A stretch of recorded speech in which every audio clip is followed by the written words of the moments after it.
Electabuzz now has a move that makes it insanely good in VGC. The move in question is Follow Me, a priority move that redirects all single target attacks to the user. This allows Electabuzz to redirect attacks away from other Pokemon, allowing them to either set up or dish out more damage without taking damage themselves. Electabuzz also has the Static ability, which has a 30% chance to paralyze Pokemon that make contact with it, so as you follow me away those physical attacks, you could also be paralyzing those Pokemon in the process and giving yourself a huge boon for the rest of the battle. Now, you may be wondering how Electabuzz, a non-fully evolved Pokemon, is staying alive with all these attacks flying at it. Well, on the team we're using today, made by Michael in the Discord, Electabuzz has the Eviolite item, which boosts the defense and special defense of a non-evolved Pokemon by 1.5 times, making Electabuzz bulkier than you would ever expect. So let's hop into these battles so you can see why Electabuzz is so solid in this format. Oh no, this is the gross muck stuff. Alright, this team's making all the rounds right now in ranked. So basically what Muck does is uses Minimize a bunch to make its evasiveness super high and very difficult to hit. Then the Smeargle is going to use Follow Me, making you knock out the Smeargle, which allows Muck's ability to proc, giving Muck the ability of the Smeargle, which is Moody, which will then buff a random stat and lower a random stat at the end of each turn, making Muck just have a bunch of high stats. And then they bring in Flamigo with Co-Star to copy everything. It's a very annoying strategy and very difficult to deal with. How do I want to deal with it is the question. So I'm thinking I'm going to have to just lead these two. Gonna have to lead these two. I'm gonna bring Kommo-o and Electabuzz in the back, and the hope is that in the back I can use Electabuzz to just redirect enough times that I can get set up with Kommo-o to just knock stuff out. Alright, leads are Smeargle and Muck.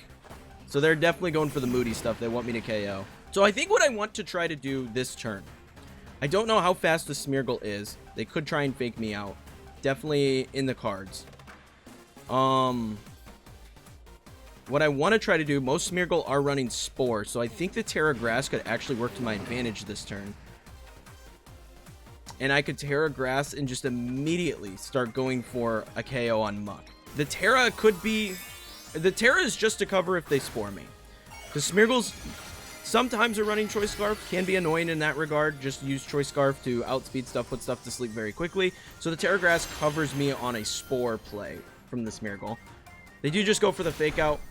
That's good. I'm okay with that. We get the Rain Dance down. And now's when they start minimizing, right? Yes. There's the minimize. Okay, evasiveness is going to jump significantly. There's the Moody on Smeargle. They're going to get the special attack, I believe it was, and then special defense drop. We go for Bleak Winds now. We got to just kind of start spamming attacks.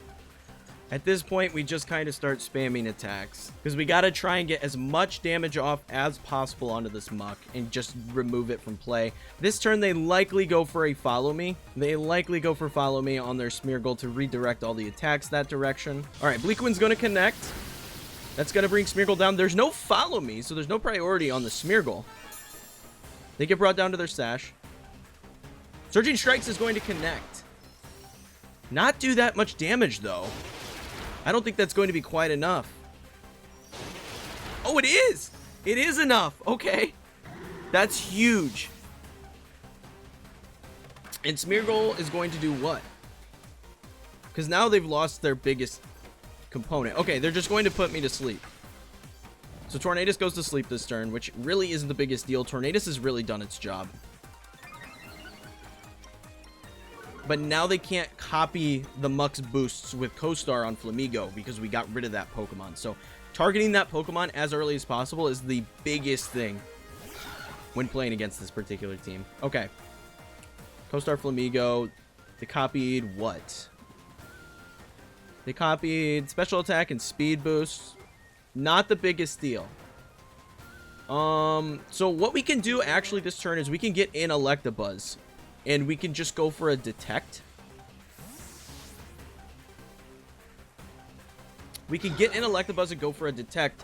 What this does is it gives us the opportunity to follow me next turn and deal with Flamigo.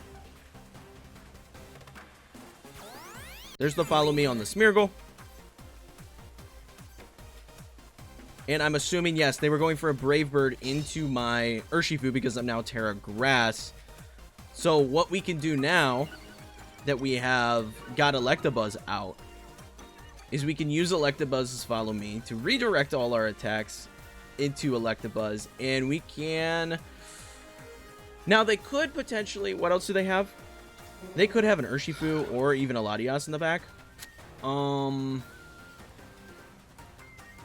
think it's worth trying to get the damage off. So what we'll do is we'll go for the Surging Strikes into the Flamigo.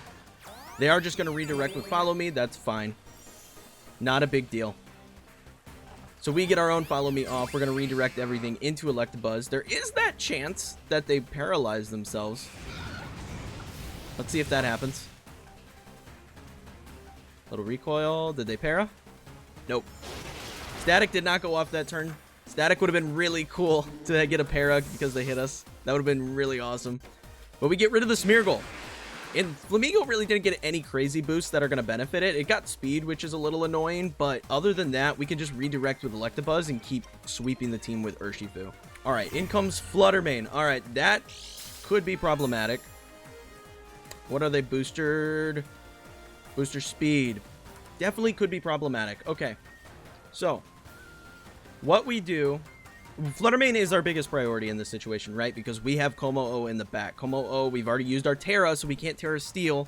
So we don't want Kommo-o coming into a Fluttermane. So what the ideal situation is here is we have to go for Follow Me to redirect all the attacks.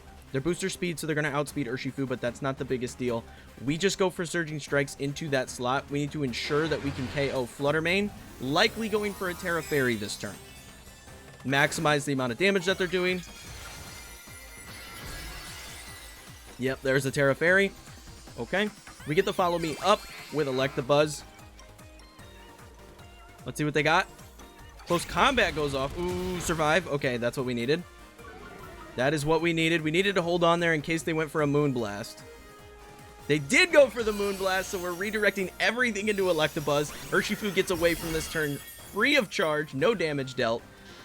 I was expecting a Dazzling Gleam, but the Follow Me covers for that option if they do go for the Moonblast to maximize that damage. We're going to be able to KO the Fluttermane here, leaving us free to bring in Kommo-o. Very good turn for us. Awesome turn. Electabuzz showing its worth right there. It's so good with Follow Me. It's so nice. Kommo-o comes in. Alright, so now what we can do is go for our Clangorous Soul. This is a sound move. That's why we have the Throat Spray option. That's going to boost our special attack, while Clangorous Soul is also going to just boost a ton of our stuff here. Boost all of our stats and HP. Very, very good move. So we can use Clangorous Soul because they're going to be more worried about Urshifu than anything. They're not going to target into this Kommo-o, right? They're going to Brave Bird into my Urshifu. We're going to hold on, though. Urshifu gonna hold on, and that's just going to KO with the Surging Strikes, and that's a GG. Oh, they have a berry, though. They do have a berry. I don't think it matters. They are going to go down. And that is going to be the end of the battle. GG. Electabuzz takes a win. Good stuff. Okay, they're rocking a hard Trick Room team. They've got Farigiraf, and they've got Bronzong as their potential options here. They also have Scizor, which I find interesting. Scizor is kind of a weird bring. But what do I want to do as far as dealing with this? Because Rhyperior is very scary. Blood Moon Ursaluna is very scary. I think definitely Rillaboom is a bring in this battle. From there, I kind of want to lean into Heatran a fair bit, because genuinely we don't get a whole lot of value out of Electabuzz in this battle. But I'm thinking this, right? Okay, so hear me out. We bring Electabuzz, we bring Urshifu. Electabuzz is not there to Follow Me. It's actually there to Thunder Wave, potentially their Trick Room setter, right? So we get the Thunder Wave down, potentially stopping the Trick Room, allowing Urshifu to continue doing big damage the subsequent turn while they are still trying to get their Trick Room set up. Then we have Rillaboom in the back because that sets grassy terrain, allowing us to have priority grassy glides into all of these ground type Pokemon on their team. And then Heatran's just there as an option for the Scizor, and having access to Terra Flying makes it immune to a lot of the issues that we face with this team. So I think this is a decent setup if we can get things to go our way. Scizor is the bring. So we can go for Thunder Wave on a Bronzong. And we're just going to click Surging Strikes into the Scizor. That is going to be our play. They are going to go for a Tera. Scizor is going to Tera Grass. Don't tell me you have Tera Blast. Oh, no. They have Tera Blast for sure. Thunder Wave goes off, potentially fully parrying the Bronzong. The plus side is, even if they do have Tera Blast, we have Heat Rain in the back.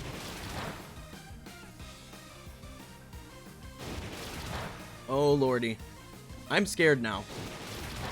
So we went for this because, again, we could get the full para on the Bronzong, and the Surging Strikes would do a ton of damage, neutral damage, into the Scizor. Oh, Scizor has Trailblaze, not Tera Blast. Do we survive one? Here's the weird thing about this, though, is they're boosting their speed with Trailblaze. I'm not sure how that's going to fare for them once we get... There's the Trick Room. Okay. I'm not sure why they did that. Heatran feels good to bring in right now. Heatran feels good. We have two Pokemon that are weak to my Fire-type attacks. We are a leftovers, so we're not, like, doing a ton of damage with Heatran.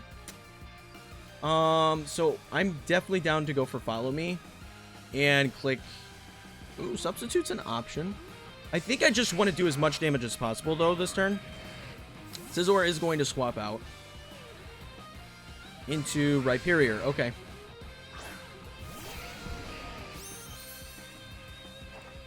Follow Me goes off. They go for Hypnosis, but it looks like they're going to miss. Electabuzz does avoid. That is a very low accuracy move, so that is ideal. Do we get a burn? A burn on Rhyperior would be phenomenal. Have that damage. We go for another Follow Me here. And I think what we'll do is go for the Earth Power onto the Rhyperior, because they can't really do anything about that. I'm thinking about this choice, because they could go for like a Rock Slide or something, potentially. But I feel pretty... do they have Earthquake? They probably have Earthquake. I'm going to click Tera Flying. The reason I think they have Earthquake is because they have that Bronzong. So I'm going to click Tera Flying and bring the Earth Power onto that slot. Alright, we get our Tera Flying up. We got to watch to see if they Earthquake here. We go for Follow Me, which is obviously, even if they Earthquake, it's going to hit both Pokemon. They go for the Hypnosis. That puts Electabuzz to sleep.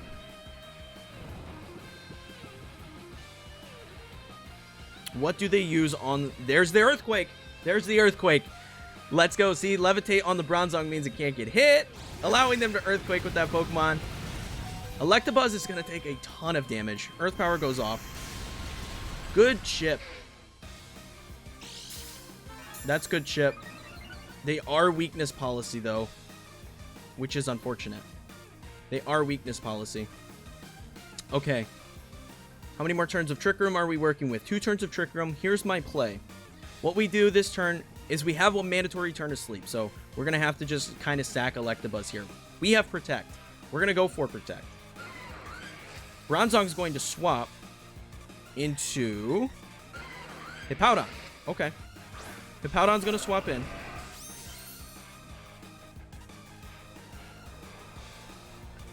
But we go for Protect this turn. We need them to knock out Electabuzz. We need them to knock out Electabuzz. They go for the Rock Slide.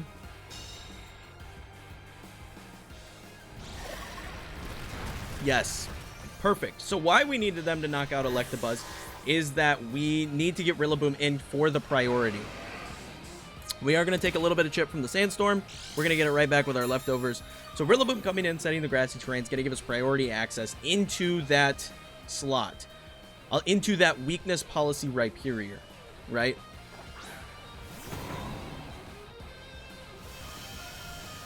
Which means that we can KO that Pokemon this turn, potentially, right? There's still an option for them to rotate in Scizor. And that is something we need to be considerate of.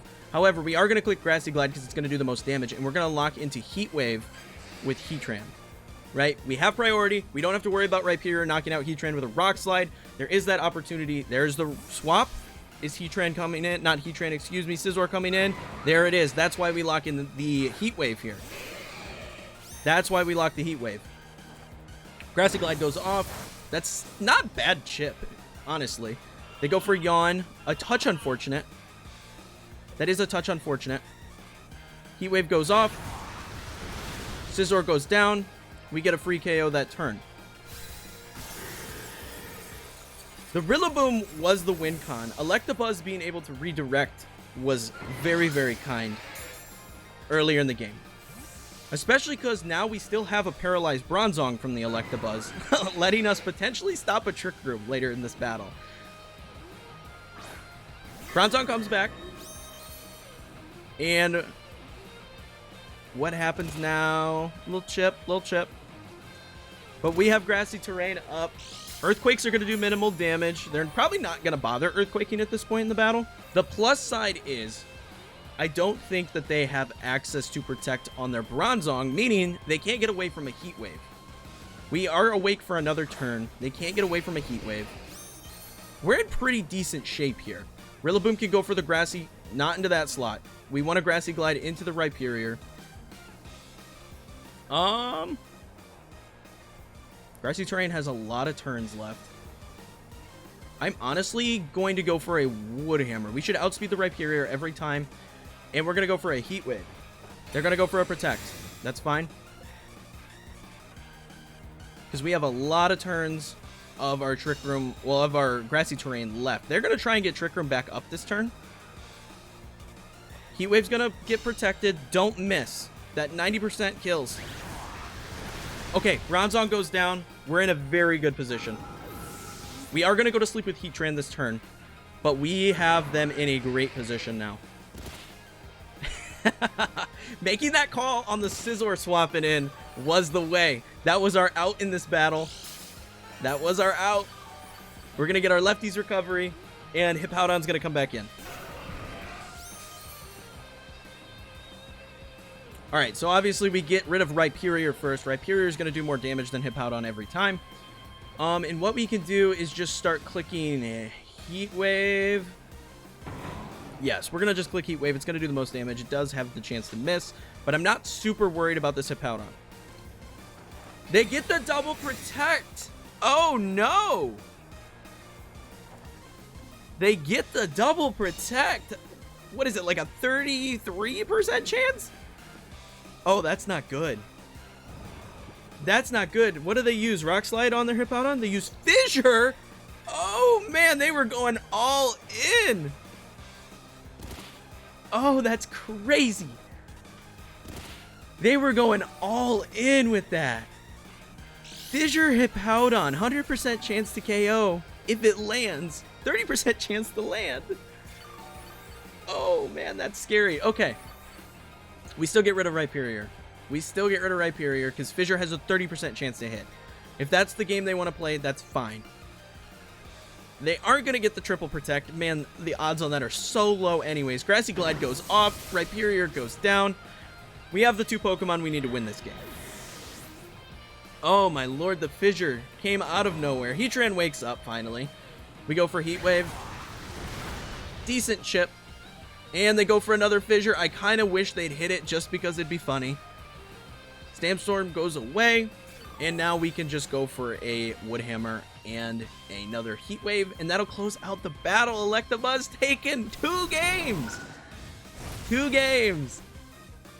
And that's a GG. Hippowdon goes down. Very fun way to find that win con. Very fun way. Calling out the Scizor swap in was the way. GG's.